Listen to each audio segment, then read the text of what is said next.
உங்களுக்கு அமைதி உரித்தாக அன்பார்ந்தவர்களே, மரியன்னையின் ஓராண்டில் வீடியோ ஒளி விவிலி வாசிப்பு திட்டத்தின் 115ஆம் நாளுக்குள் இன்று நாம் நுழைந்திருக்கிறோம். அன்பார்ந்தவர்களே, இன்றைக்கி நம்ம 24ஆம் அதிகாரம் வாசிக்க போகிறோம். நேற்று நம்ம 1 சாமுவேல் 23 முடிச்சிட்டோம்.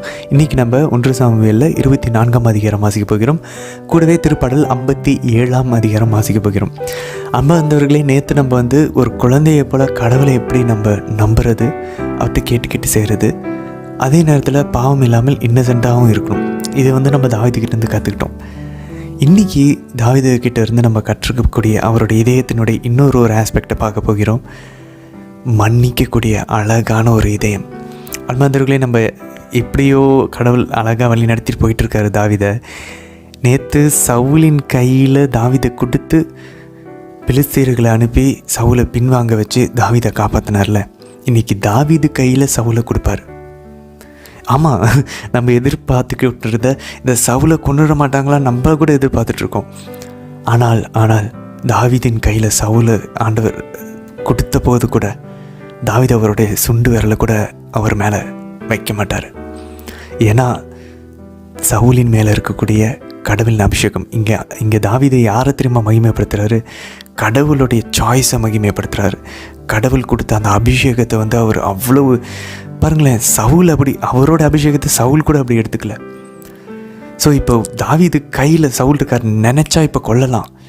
இன்றைக்கி அவர் என்ன பண்ண வர்றார் பார்ப்போம்.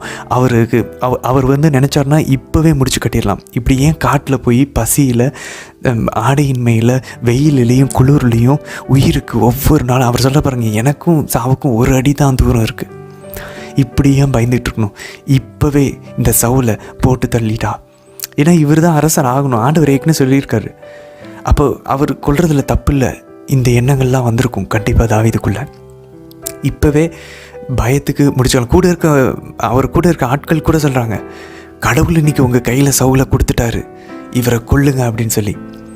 அம்மாந்தவர்களே, இதே போல் தான் சவுலுக்கு பிலிஸ்தீர்கள் துரத்திட்டு வந்தாங்க. அவருக்கு பயம் இருந்துச்சு, இந்த பிலிஸ்தீர்கள்கிட்டேருந்து நம்ம எப்படியா தப்பிக்கணுங்கிறதுக்காக. இங்கே சாமுவேல் வரல, மக்கள் வேறு சிதறி ஓடுறாங்க அவர்கிட்டருந்து. சவுல் பயத்தினால செயல்பட்டு அவருடைய அரச பதவியை காப்பாற்றிக்கிறதுக்கு, உயிரை காப்பாற்றிக்கிறதுக்கு கடவுளின் கட்டளையை மீறினார். ஆனால் இங்கே தாவீது அதுக்கு நேர் எதிராக மக்கள் கொல்ல சொல்லியும் அவர் கையில் கிடைச்சும் அவர் பயத்தினால செயல்படாமல் கடவுள் மேலே இருக்கக்கூடிய நம்பிக்கையினால் செயல்படுவார். அப்படின்னா இப்போ விட்டுட்டார்னா இன்னொரு பல மாதத்துக்கு, பல வருஷங்களுக்கு அவர் இப்படி நாய் மாரி, அவர் தான் நம்ம பார்த்தோம் பாருங்கள், செத்த நாயை போலன்னு இன்றைக்கி நம்ம வாசிப்போம். செத்த நாயை போல் சுற்றணும், தெருவாக சுற்றணும். அவரை நாயின்னு சொல்லிக்கிறாரு. அந்த அளவுக்கு இன்னமும் இருள் சூழ்ந்த பள்ளத்தாக்கில் நடப்போமா? முட்கள் முன்னாடி இருக்குன்னு தெரியும், சவுலை விட்டுட்டோன்னா பிரச்சனைன்னு தெரியும், விடுவோமா? கடவுள் மேலே இருக்கிற அன்பும் நம்பிக்கையும் இருந்துச்சுன்னா அந்த நுகத்தை திரும்பவும் ஏற்றுக்குவேன். நீங்கள் என்னை எவ்வளோ சொன்னாலும் பரவாயில்ல, என் அபிஷேகம் எனக்கு இருக்குது, என்னை நீங்கள் ஒரு நாள் கூட்டிகிட்டு வருவீங்க, நான் நம்புகிறேன் உங்களாட்டவர், என்னை நீங்கள் தாழ்த்துற வரைக்கும் தாழ்த்துங்க. பாருங்களேன், அன்றைக்கி யோசேப்பு அந்த போத்திபாரனுடைய மனைவி கூட இருந்தப்போ, போத்திபார் மனைவியை பொறுத்த வரைக்கும் கடவுளுக்கு தெரியல, ஆனால் யோசேப்புக்கு காட் கான்ஷியஸ்னஸ் இருந்துச்சு, கடவுளின் நினைவு இருந்துச்சு. நான் அதை பண்ண மாட்டேன்னு ஓடினார். அவர் தாழ்த்திக்கிட்டார், சிறைக்கு போனார். ஆனால் ஆண்டவர் தூக்கி உயர்த்தி வச்சார். இங்கே தாவீதுக்கு அவரை சுற்றி இருக்கிற ஆட்களுக்கெல்லாம் சவுலுக்கு ஒத்த கிடச்சாச்சு. ஆனால் தாவீதுக்கு காட் கான்ஷியஸ் இல்லை, நீங்கள் இப்படி பார்க்குறீங்கடா, இதை விட தாண்டி கடவுள் ஒருத்தர் மேலே இருக்கார், அவர் என் கையில் கொடுப்பாரு, நான் ஏன் கவலை பண்ணோம்? எனக்கு அரியணை மேலே ஆசை இல்லை, எனக்கு ஆண்டவர் மேலே தான் ஆசை. அவ்வளோ அழகாக இன்றைக்கி தாவீது இரக்கம் காட்டுவார்.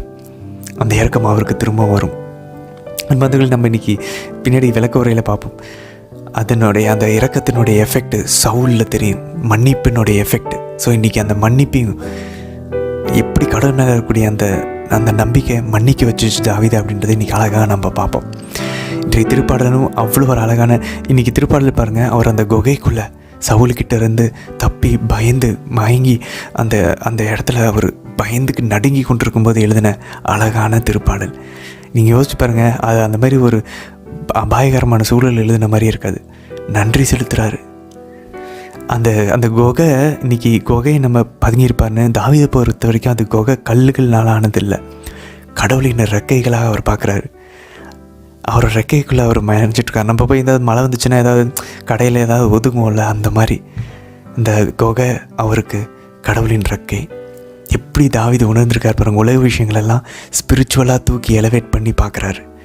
ஏன்னா அவர் மனசு ஃபுல்லாக கடவுளில் இருக்குது. எல்லாத்தையுமே கடவுளாக பார்க்குறாரு.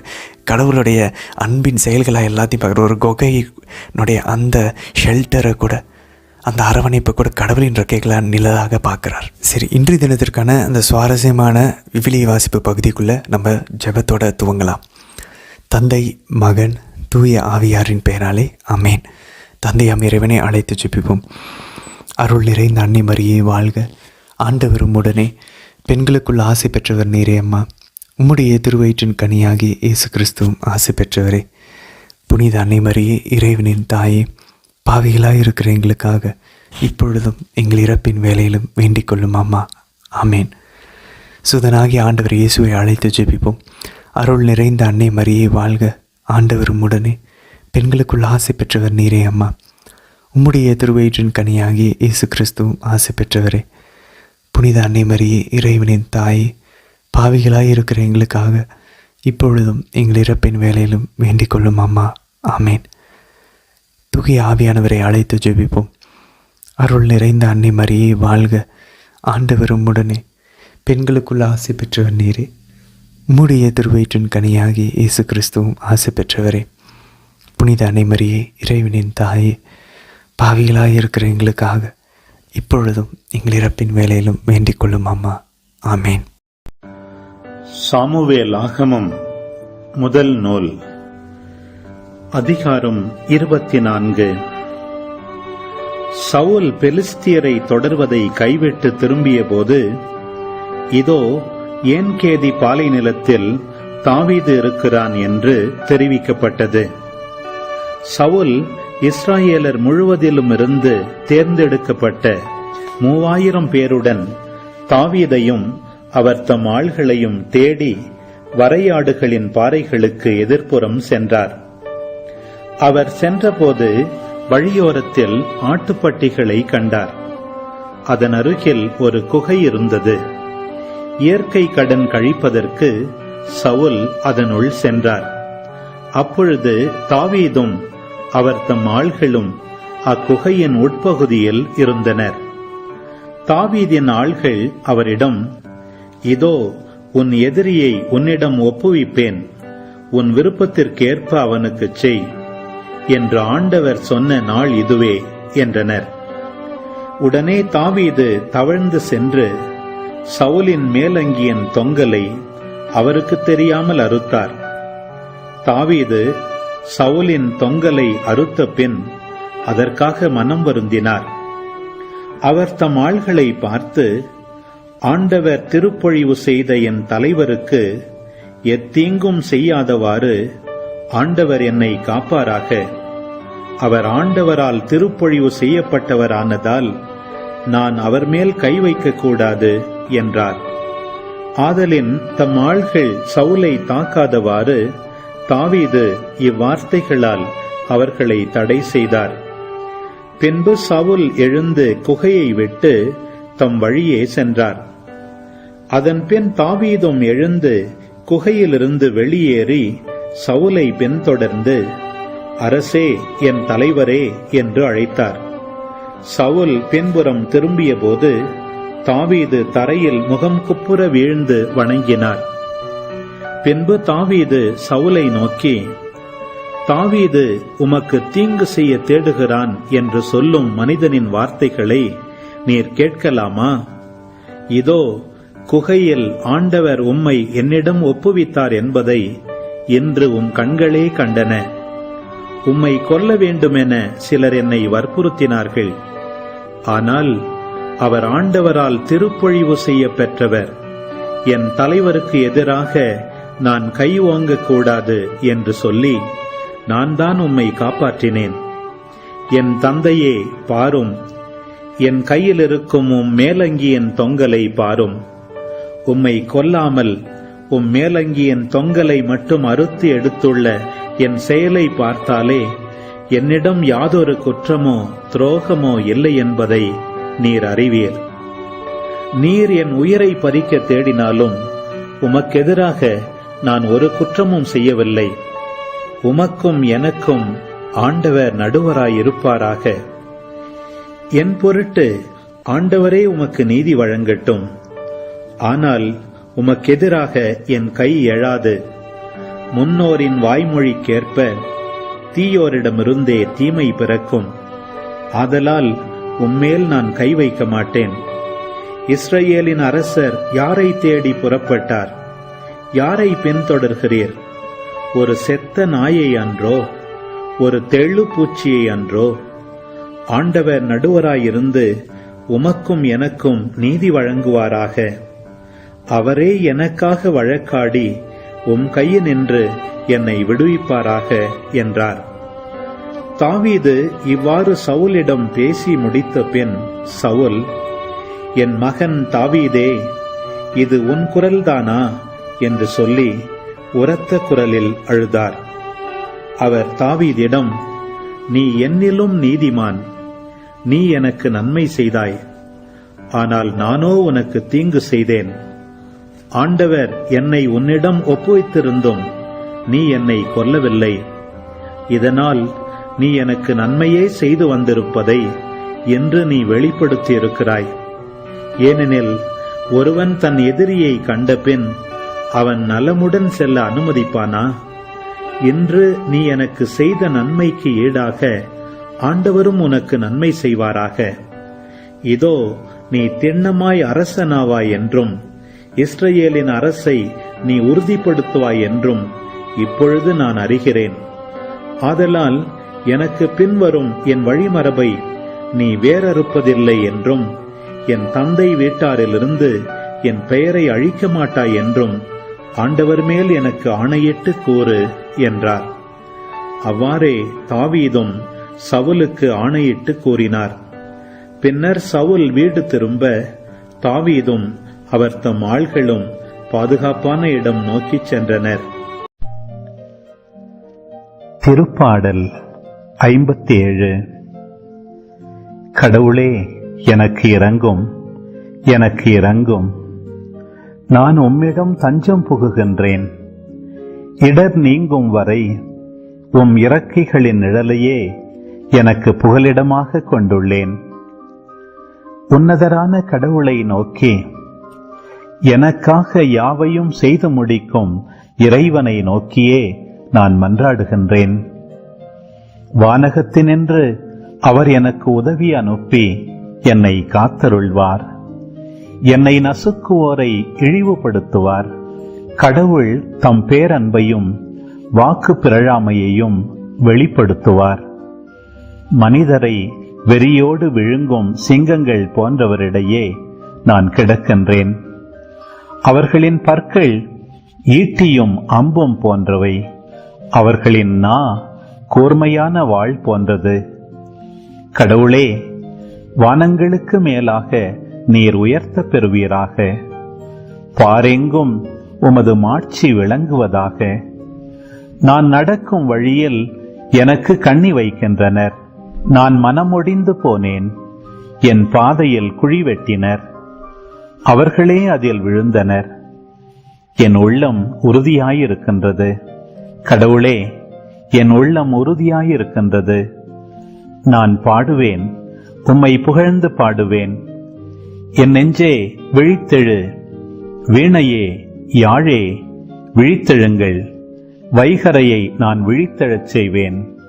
என் தலைவரே, மக்களினங்களிடையே உமக்கு நன்றி செலுத்துவேன். எல்லா இனத்தாரிடையேயும் உம்மை புகழ்ந்து பாடுவேன். ஆண்டவரே, உமது பேரன்பு வானளவு உயர்ந்துள்ளது.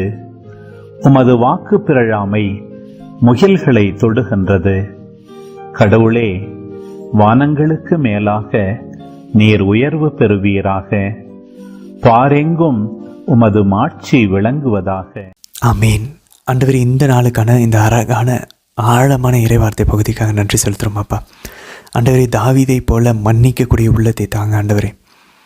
எங்களுடைய உலகத்தினுடைய பெருமைகள், உலகத்தில் இருக்கக்கூடிய பதவி, அங்கே சாதனைகள், எங்களுடைய அந்த உடலின் ஆசைகள், இதுக்கெல்லாம் எதுக்குமே எங்கள் உயிரை கூட பெருசாக நினைக்காமல் எல்லாவற்றுக்கும் மேலாக உங்களில் நிறைவு கண்டு அந்த நிறைவிலிருந்து ஊற்றெடுத்து மற்றவங்களுடைய கஷ்டங்கள், அவங்களுடைய பாவங்கள், அவங்களுடைய பலவீனங்களை மேலோட்டமாக பார்த்து தாராள உள்ளத்தோட சரி போயிட்டு போகட்டும் அப்படின்னு சொல்லி ஒரு தாராள உள்ளமாக மன்னிக்கக்கூடிய உள்ளத்தை தாங்க ஆண்டவரே.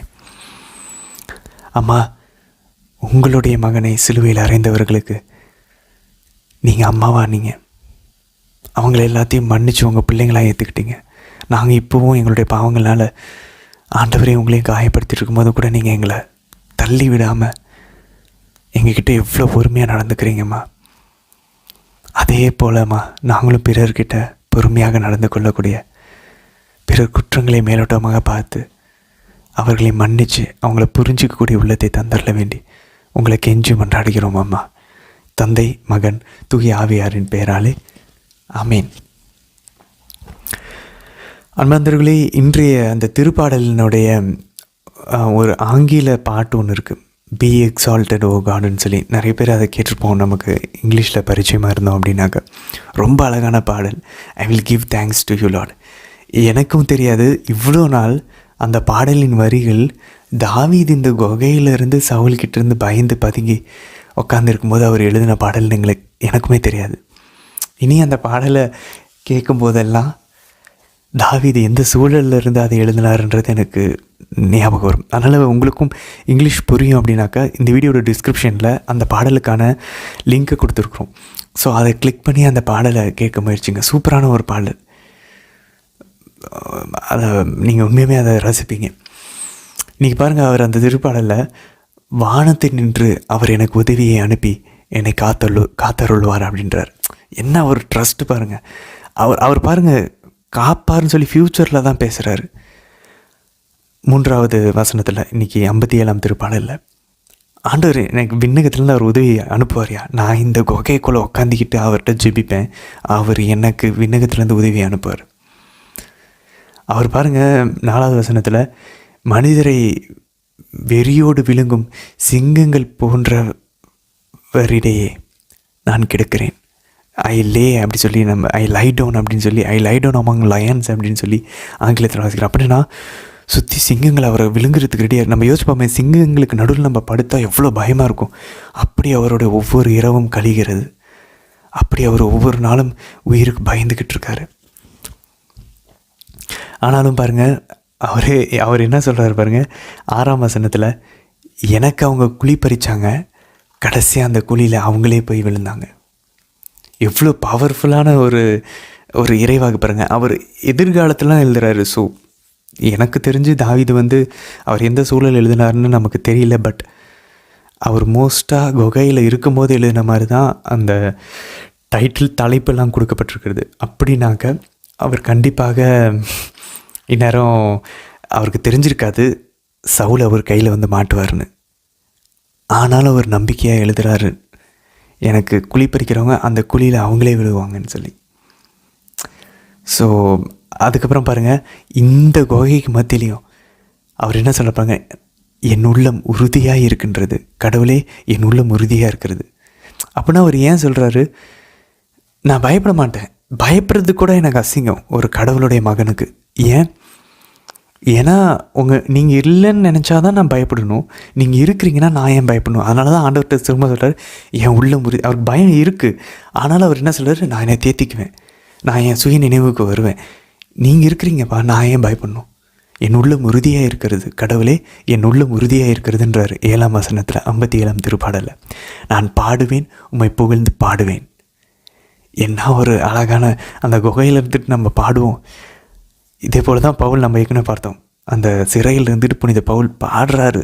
அந்த சிறையை அதிர்ற அளவுக்கு பிரைஸ் அண்ட் வர்ஷிப். அங்கே எல்லாம் கட்டுகளும் உடைகிறது, சிறையின் கதவுகள் திறக்கப்படுது. இங்கே தாவீதின் கையிலேயே சவுலை ஒப்படைக்கிறார் ஆண்டவர்.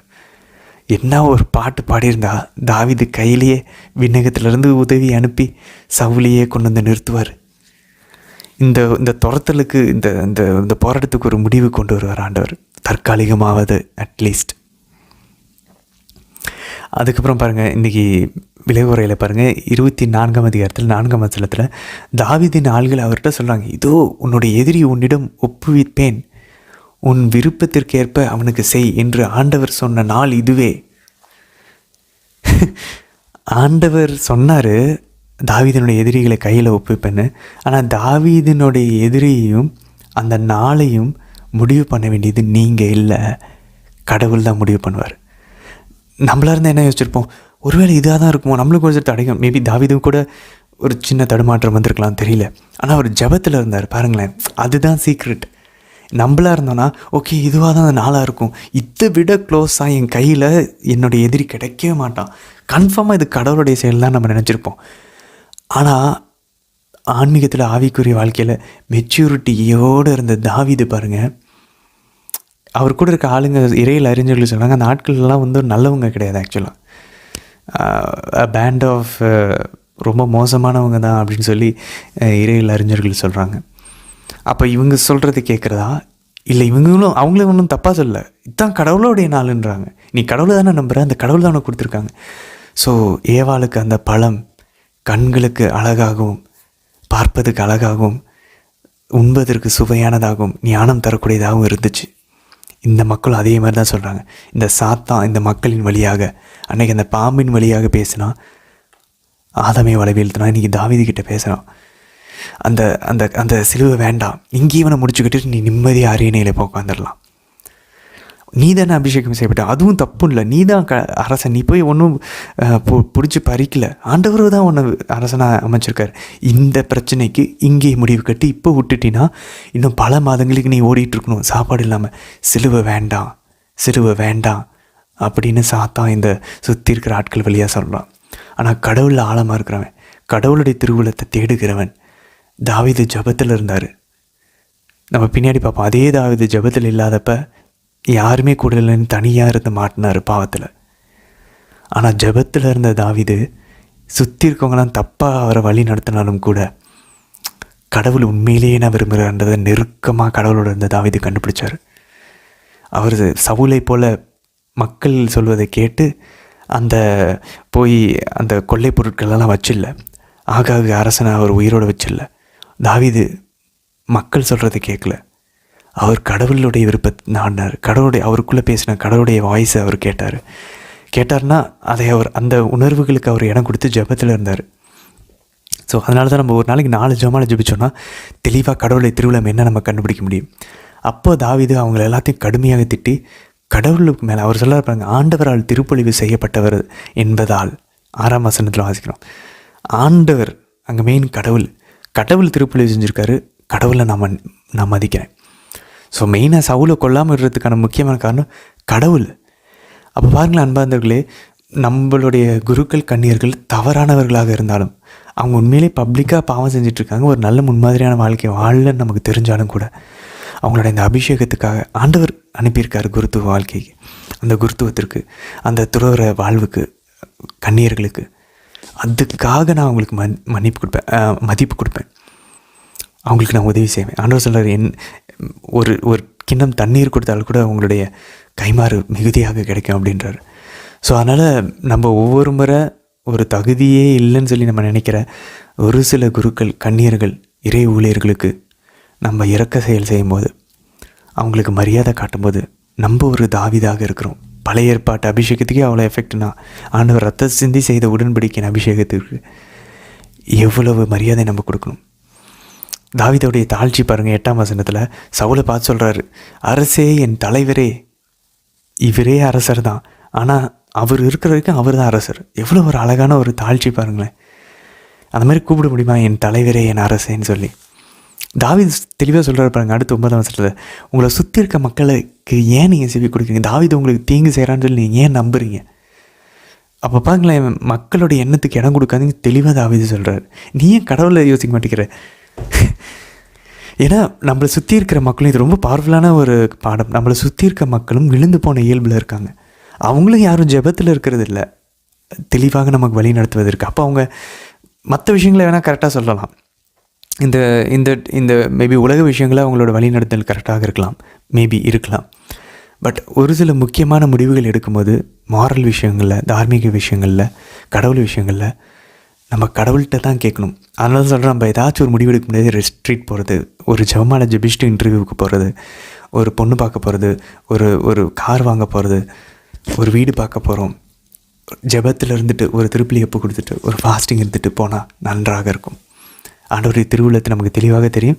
அதை பின்பற்றுறதுக்கான அந்த உந்துதலையும் மாதாவை கொடுப்பாங்க, ஆவியானவரும் கொடுப்பாங்க. சரி, அடுத்து பாருங்கள் 12ஆம் வசனத்தில், உமக்கும் எனக்கும் ஆண்டவர் நடுவராயிருப்பாராக. என் பொருட்டு ஆண்டவரே உமக்கு நீதி வழங்கட்டும், ஆனால் உமக்கு எதிராக என் கை எழாது. எப்படி பாருங்களேன், இதை தாவீது என்ன தெரியுமா சொல்கிறாரு? ரோமையர் 12ஆம் அதிகாரம் 19ஆம் வசனத்தில், பழிங்கு வாங்குவதும் கைமாறு அளிப்பதும் எனக்கு உரியன என்கிறார் ஆண்டவர். ஸோ புதிய ஏற்பாட்டின் ஆண்டவருடைய டீச்சிங்ஸை இங்கே ஆல்ரெடி தாவீது செயல்படுத்திட்டுருக்காரு. ஏற்கனவே நம்ம யோபு பார்த்தோம், அந்த மாதிரி தான். ஆபிரகாம் மெல்கிசேதேக்கு வந்து கொடுக்குறாரு, நீ என்ன பெரியவன் நாக்கன்னு சொல்லக்கூடாது, உன்னுடைய ஒரு செருப்பின் வார கூட நான் எடுக்க மாட்டேன், ஆண்டவர் தான் என்னை உயர்த்தணும். என்ன ட்ரஸ்ட்டு பாருங்களேன் இந்த மூதாதையர்களுக்கு. தாவீது, ஆபிரகாம், இவங்களுடைய நம்பிக்கை பாருங்கள். எனக்கு கடவுள் கொடுப்பார், அது ஒரு அழகான ஒரு கண்மூடித்தனமான ஒரு குழந்தைத்தனமான ஒரு குழந்தையை போன்ற ஒரு ட்ரஸ்ட், ஒரு நம்பிக்கை. ஸோ பழி வாங்குவது, வெஞ்சன்ஸை கடவுள்கிட்ட விட்டுறாரு தாவீது. கடவுள் உங்களுக்கு நீதி வழங்குவார், கடவுள் எனக்கு உங்களுக்கும் நடுவராக இருப்பார். கடவுள் கடவுள் கடவுள் கடவுள், உள்ளத்தின் நிறைவே வாய் பேசுது தாவீதுக்கு. எங்கே பார்த்தாலும் கடவுள், சுற்றி இருக்கவங்களும் கடவுளை பற்றி தான் பேசுகிறாங்க பாருங்கள். ஒருத்தன் கடவுளை நம்பிட்டு இருந்தால் சுற்றி இருக்கவங்களும் கடவுளை பற்றி தான் பேசுவாங்க. அவ்வளோ பவர் இருக்குது அதில், கேல்வனைசிங் பவர், எல்லாரையும் ஈர்க்கக்கூடியது. ஒருத்தன் கடவுளை நம்பி கடவுளுக்கு உகந்தான வாழ்ந்து அவனுக்குள்ளே கடவுளை வரவிட்டு கடவுளை செயல்பட விட்டான்னா, புனித அன்னை தெரசாவை போல், எல்லா புனிதர்களை போல், காந்தத்தை போல் எல்லாத்தையும் ஈர்த்துக்குவாங்க. ஈர்த்து அவங்கக்கிட்ட இல்லை கடவுள் பக்கம் திருப்புவாங்க. தாவீதுடைய தாழ்ச்சியை பாருங்கள். ஒரு செத்த நாய் என்றோ, நான் ஒரு செத்த நாய், ஒரு தெல்லு பூச்சி, நான் போய் என்னை போய் நீங்கள் இப்படி துரத்துறீங்களே. தாவீதுடைய தாழ்ச்சியை பாருங்கள். இந்த வார்த்தை, நான் உங்களை கொல்ல விட மாட்டேன், நான் உங்களுக்கு தீங்கு நினைக்கல. இது யோசிக்கும் போது எப்படி இருப்பாங்க, நம்ம ஒருத்தனை கொல்ல துடிச்சிக்கிட்டு இருக்கோம், ஆனால் அவன் கையில் நம்ம உயிர் இருந்தால் அவன் நம்ம கொல்லாமல் இருந்து உங்களை நான் அன்பு செய்கிறேன், நீங்கள் தான் என் அரசுன்னு சொல்கிற போது மனசு எவ்வளோ குத்தி இருக்கும் பாருங்கள். சவுலுக்கு 16ஆம் வசனத்தில் சவுல் அழுகுறாரு. அவர் சொல்கிறார் பாருங்க 17ஆம் வசனத்தில், நீ என்னிலும் நீதிமான், you are more righteous than me. நீ என்னை விட நல்லவன்பா, நீ எனக்கு நன்மையை தான் செய்தாய், ஆனால் நானும் உனக்கு தீங்கு செய்தேன். இதை தான் அதே ரோமையர் 12ஆம் அதிகாரத்தில் 19ஆம் வசனத்தில் சொல்கிறோம், பழி வாங்கிறதும் கைமாறு அளிப்பதும் என்னுடையது, எனக்குரியன அப்படின்னு ஆண்டவர் சொல்கிறார். அதுக்கு அடுத்து 20லேருந்து 21 வசனங்களை பாருங்கள். நீயோ உன் எதிரி பசியாக இருந்தால் அவனுக்கு உணவு கொடு. ரோமையர் 12 20லேருந்து 21 வசனங்கள். நீயோ உன் எதிரி பசியாக இருந்தால் அவனுக்கு உணவு கொடு, அவன் தாகத்தோடு இருந்தால் அவனுக்கு குடிக்க தண்ணீர் கொடு. இவ்வாறு செய்வதால் அவன் தலைமேல் எரிதழலை குவிப்பாய். தீமை உங்களை வெல்ல விடாதீர்கள், நன்மையினால் தீமையை வெல்லுங்கள். பாருங்களேன், ஏன்னா ஈவில் நன்மை செய்வதனால தீமையை வெல்ல சொல்கிறாங்க. இதை தான் ஆண்டவர் சொன்னார், ஒரு கணத்தில் அடைந்தால் மறு கணத்தை காட்டுன்னு சொல்லி. உங்களை ஒரு கல் மைல் தூரம்னு சொன்னால் 2 கல் மைல் தூரம் போங்கன்னு சொல்கிறாரு. அவருடைய அங்கீகாரத்துக்கு சொன்னால் உங்களுக்கு மேலாடையை சேர்த்து கொடுங்க அப்படின்றாரு. இது அழகாக தாவீது பண்ணியிருக்காரு பாருங்க. அவருடைய எதிரிக்கு இரக்கம் காட்டி உயிரை விடுறாரு, மன்னிச்சாரு பாருங்க. அதோடைய எஃபெக்ட்டு எதிரியினுடைய மனமாற்றம் அடையுது. அட்லீஸ்ட் தற்காலிகமாவது, நமக்கு தெரியும் இது நிலையன்னு இருக்காது, தற்காலிகமாவது மன்னிக்கிறாரு. இதனால ஒரு நல்ல விஷயம் பாருங்கள், சவுல் தெரிஞ்சுக்கிறாரு, ஓகே நீ தான் அருள் பொழிவு செய்யப்பட்டவன், நீ தான் அரசனாக போன. இப்போதான் தெரியுது தாவீது அரசன் சொல்லி. பாருங்கள், தாவீது போய் பிலிஸ்தீர்களை கொண்டுட்டு வந்தப்பெல்லாம் சவுலுக்கு தெரியல. அவரை ஒரு போட்டியாளராக பார்த்தாரு. ஆனால் அவருக்கு இரக்கம் காட்டும்போது நீ தான் அரசன். எப்படி யோனத்தான் என்னுடைய வழிமரபுக்கு நீ இரக்கம் காட்டணும்னு சொல்லி ஒரு உடன்படிக்கை செய்து கொள்கிறாரோ, அதே போல் தெரிஞ்சிருச்சு இவ்வளோ ஒரு நல்லவனாக இருக்கான், இவனை கடவுளுக்கு சூஸ் பண்ணியிருப்பார். சவுலுக்கு தெரியுது நான் அந்தளவுக்கு நல்லவன் இல்லைன்னு, நீ என்னை விட நீதிமான்னு சொல்கிறாரு. அதனால் அங்கேயே உடன்படிக்கை செஞ்சுக்கிறாரு, நீ என்னோடய வழிமரபுக்கு இறக்கம் காட்டணும்னு. தாவீது உண்மையிலுமே இறக்கம் காட்டுவார் அவர் அரசானதுக்கப்புறம். நம்ம அது பின்னாடி வாசிப்போம். ஸோ பாருங்களேன் அன்பார்ந்தவர்களே, மன்னிக்கிறது நமக்கு உண்மையிலே நிறைய பேருக்கு கஷ்டமாக இருக்கும், குறிப்பாக பெண்களுக்கு ரொம்ப ரொம்ப கஷ்டமாக இருக்கும். ஒரே ஒரு விஷயந்தான், 2 நபர்கள் இருக்காங்க, ஒருத்தர் சவுல், இன்னொருத்தர் தாவீது. ஸோ சவுல் அந்த பிடிச்சிக்கிட்டாரு, கடவுள் கொடுத்த அருளை அவருக்குன்னு செல்ஃபிஷாக பிடிச்சிக்கிட்டாரு, கொடுத்தவரை மறந்துட்டார். ஆனால் தாவீது கடவுள் அதே அபிஷேகத்தை கொடுத்தாரு, அதே அரசர்ன்ற அபிஷேகத்தை கொடுத்து அந்த அருளை கொடுத்தாரு, அந்த சலுகைகள் எல்லா ராஜபோக சுகங்கள் எல்லாத்தையும் கொடுத்தாரு. ஆனால் தாவீது அதை பற்றி பிடித்து கொள்ளவில்லை. அதிலிருந்து அதை யூஸ் பண்ணிக்கிட்டாரு. ஆனால் அதுலேருந்து விடுபட்டே இருந்தார். அது வந்து ஒரு ஒரு தூரத்தை எப்பயுமே மெயின்டைன் பண்ணிக்கிட்டே இருந்தார், டிட்டாச்ட் ஆகிட்டே இருந்தார். அந்த கொடுத்தவருக்கு மேலே அவர் அனுபவிச்சுட்டு இருந்தார். ஸோ அந்த கொடுத்த பொருட்களை பயன்படுத்தினார், அதோடு பற்றுதல் இல்லை, கொடுத்தவரின் மீது பற்றுதல் வைத்தார். சவுல் என்ன பண்ணார், கடவுள் கொடுத்த பொருளை பிடிச்சிக்கிட்டாரு, கொடுத்தவர் மேலே பற்றுதல் இல்லை, கொடுத்தவரை வந்து யூஸ் பண்ணிகிட்டு இருக்காரு. எப்படி ரிவர்ஸ் பண்ணுறாரு பாருங்களேன். கடவுள் நமக்கு ஒரு விஷயத்தை கொடுக்குறாரு, அந்த விஷயத்தை யூஸ் பண்ணிக்கிட்டு அட்டாச்மெண்ட் வந்து கடவுள் மேலே வைக்கணும். ஆனால் கண்ணை வந்து கடவுள் மேலே வைக்கணும் திருப்பணும்னு வச்சுக்கோங்க. அப்படி பண்ணாமல் சவுல் என்ன பண்ணிட்டாரு, கடவுள் கொடுத்த பொருள் மேலே கண்ணை வச்சுக்கிட்டு கடவுளை பயன்படுத்திக்கிட்டு இருக்கார். எனக்கு பிலிஸ்தீயர்கள் மேலே எனக்கு வெற்றியை கொடு, எனக்கு இந்த அரியணையை கொடு, மக்கள் என்னை பெருமையாக பேசணும், இதுக்கு தான் கடவுள். பாருங்களேன், சவுலும் சிம்சோனும் கடவுளை யூஸ் பண்ணாங்க. ஆனால் தாவீது கடவுள் மேலே கண்ணாக இருந்தார், கடவுள் கொடுத்ததெல்லாம் பயன்படுத்திக்கிட்டார். அதான் புனித பவுல் அப்புறம் சொல்லுவார், உலகத்தில் வாழும்போது உலகத்தை பயன்படுத்திக்கிட்டு அதை யூஸ் பண்ணணும், ஆனால் அதில் அட்டாச்சாக இருக்கக்கூடாதுன்னு புனித பவுல் சொல்லுவார். ஸோ எப்பப்பெல்லாம் நம்ம வந்து இந்த உலக விஷயத்தை பார்த்துக்கிட்டு இருக்கோமோ அங்கெல்லாம் சண்டை சச்சரவு தான் வரும். நம்ம நிறைய நேரங்களில் பார்த்துருவோம், எல்லாருக்குமே அதான். அப்படி பார்த்துட்டு இருந்தாலும் நம்மளால் மன்னிக்க முடியாது. நம்மக்கிட்ட ஒரு 10 கோடி மில்லியன் டாலர்ஸ் அந்த அளவுக்கு நம்மக்கிட்ட நம்ம பேங்க் அக்கௌண்ட்டில் பணம் இருக்குன்னா, ஒரு 10 ரூபா நம்மக்கிட்டேருந்து வாங்கிட்டு கொடுக்காம போகிறோம், இல்லை நம்மகிட்ட திருடிட்டு போகிறோம், இல்லை ஏமாத்தினவனை சரி போன்னு விட்டுருவோம். ஏன்னா பேங்க் அக்கௌண்ட்டில் 10 கோடி இருக்குதுன்னு நமக்கு தெரியும். அது போல தான் இது ஒரு உதாரணம். அப்போ ஆண்டவர் எனக்கு இருக்கிறாருன்னு தெரிஞ்சிச்சுன்னா, நமக்கு கேன்சர் வந்தாலும், நோய்கள் வந்தாலும், பிரச்சனைகள் வந்தாலும், உண்மையிலேயே நம்ம கடவுள் மேலே, கடவுள் எனக்கு அந்த பேங்க் அக்கௌண்ட்டில் இருக்க அந்த அமௌண்ட்டு மாதிரி என் நம்பிக்கையெல்லாம் கடவுள் மேலே இருக்குது, என் அன்பு என் கண்ணு எல்லாம் கடவுள் மேலே இருக்குன்னா, எப்பேற்பட்ட ஒரு தீங்கு நமக்கு எதிராக செய்திருந்தாலும் அவங்கள மன்னிக்கிறது நமக்கு கஷ்டமாக இருக்காது. அப்போ இது எல்லாமே பாருங்கள், மன்னிக்கிறது முதல் கொண்டு எல்லாமே டைட் அப் வித் காட். கடவுள் கான்ஷியஸ்னஸ் இருந்துச்சுன்னா நான் வந்து ஈஸியாக மன்னிச்சிடுவேன்.